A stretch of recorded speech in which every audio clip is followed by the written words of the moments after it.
disaster story out of California, and it is a Fox News alert. A potential life or death emergency at the dam in Oroville, California. Oncoming storms now threatening those vital repairs that workers are doing to try to fix that crumbling main spillway. Crews racing against the clock to fix the massive holes after hundreds of thousands of gallons of water from Lake Oroville chewed through the concrete there. Nearly 200,000 people have to leave everything behind, fearing that the spillway will fail at any moment. Janice Dean is covering that weather situation. She'll bring you the latest as she gets it.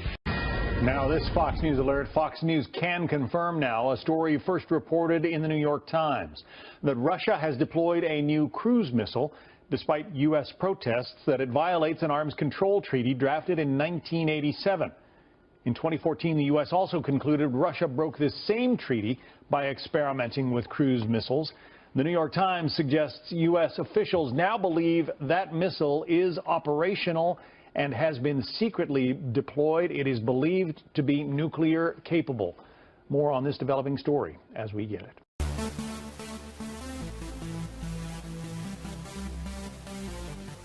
We have to create borders.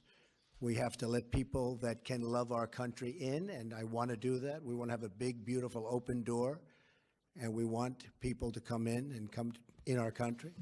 But we cannot let the wrong people in, and I will not allow that to happen during this administration. Canada has always understood that keeping Canadians safe is one of the fundamental responsibilities of any government, and that's certainly something that we're very much focused on.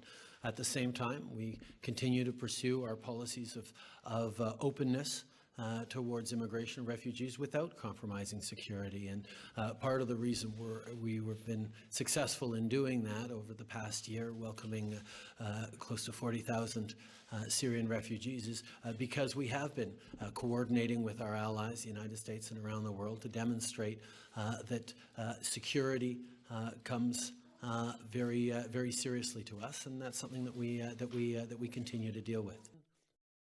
The U.S. National Security Advisor Michael Flynn has resigned from his post in the midst of pressure over his links to Russia, and it emerged that former U.S. Attorney General Sally Yates warned the White House last month she believed Flynn had misled senior administration officials about the nature of his communications with the Russian ambassador to the U.S.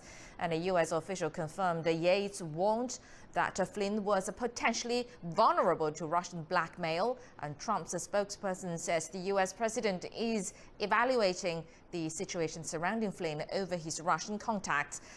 Flynn is being accused of inappropriate contacts with a foreign government and of misleading the U.S. vice president.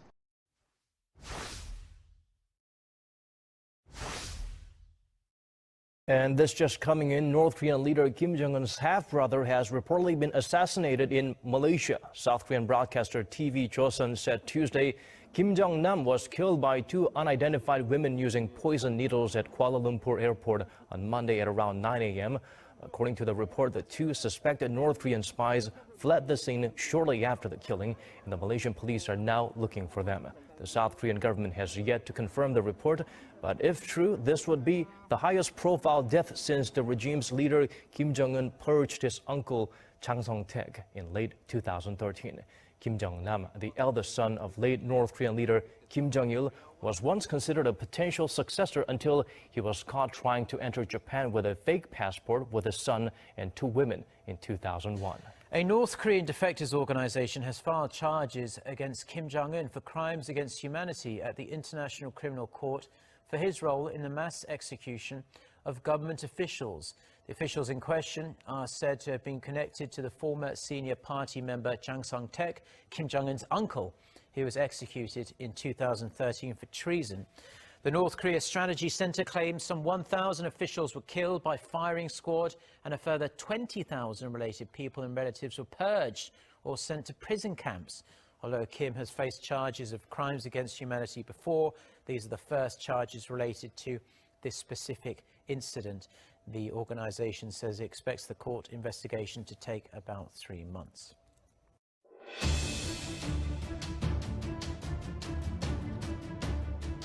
Now, South Korea's spy agency says that the intermediate-range ballistic missile North Korea launched on Sunday is capable of flying more than 2,000 kilometers.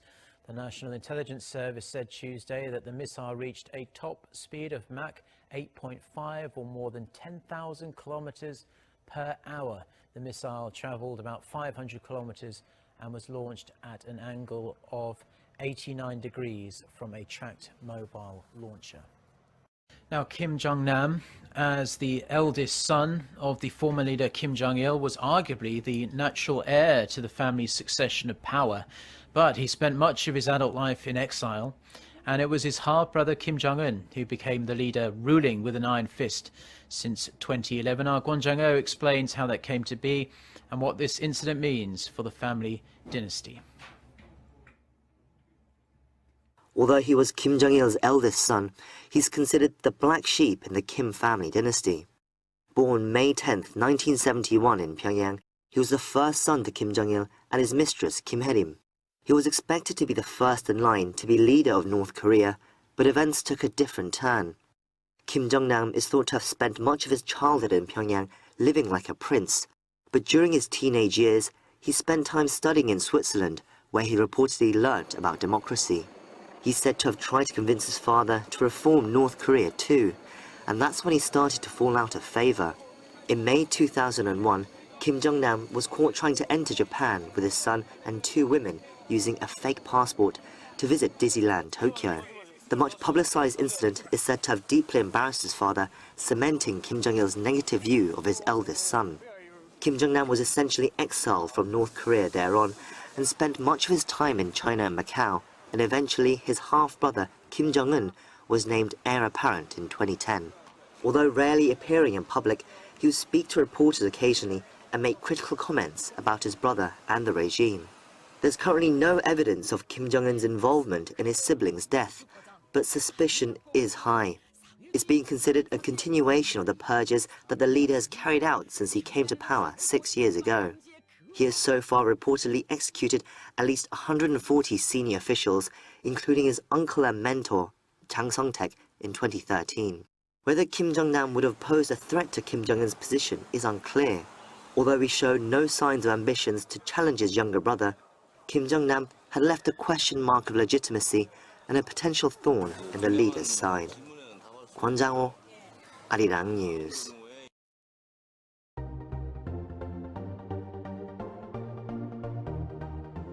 Iraqi Christian refugees are angry at the UN's resettlement process. About 200 Iraqi Christians marched outside the UN regional headquarters in Beirut on Monday.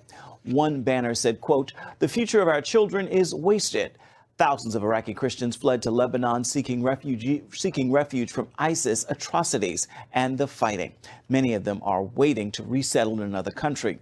Human rights advocates say Christians have a more difficult time getting into the UN program because they can't live in the UN camps for fear of persecution.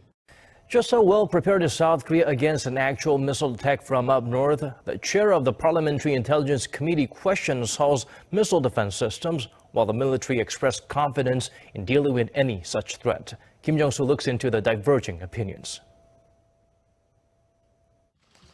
After attending a briefing with South Korea's National Intelligence Service, the chair of the National Assembly's Intelligence Committee expressed concerns about South Korea's defense readiness.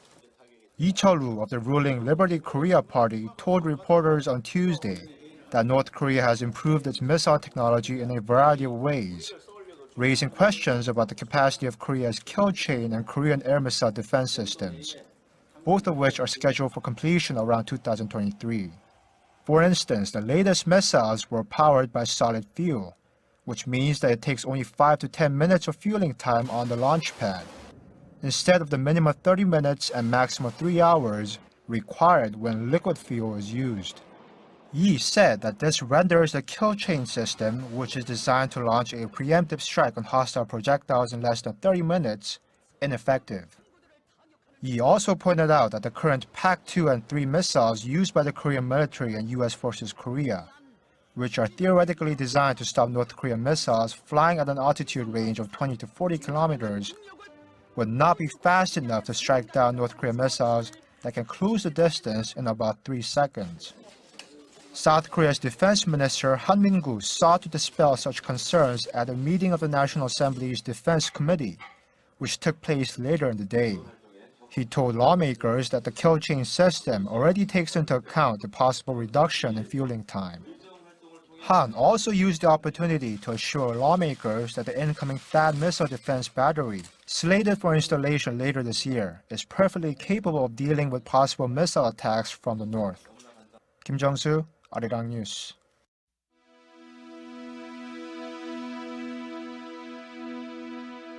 Now to Taiwan, where police have confirmed a tour bus that crashed in Taipei, killing 33 passengers, had been speeding before it overturned.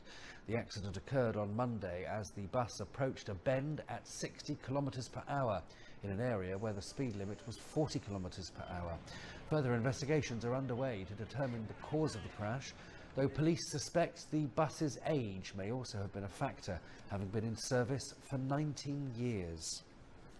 On February the 10th, the southern Philippines was hit by an earthquake, resulting in casualties and property loss. Chinese Foreign Minister Wang Yi conveyed sympathy to his counterpart in the Philippines. The Red Cross Society of China has offered $50,000 to the Philippines for relief work. China is willing to provide humanitarian assistance to the Philippines to help a quick recovery from the earthquake.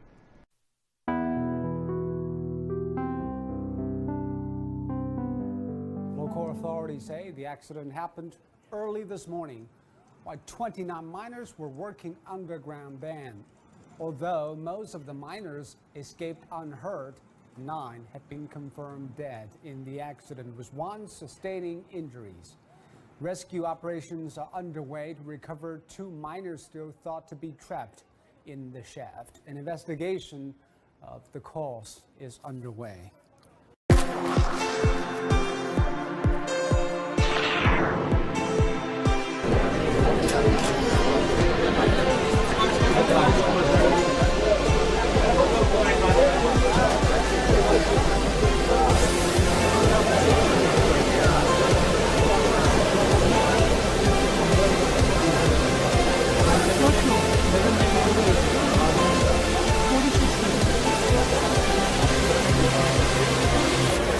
One of the greatest challenges is trying to make diamonds relevant to the millennials, which is actually the new generation who we must appeal to, who don't know a diamond is forever, didn't grow up with that.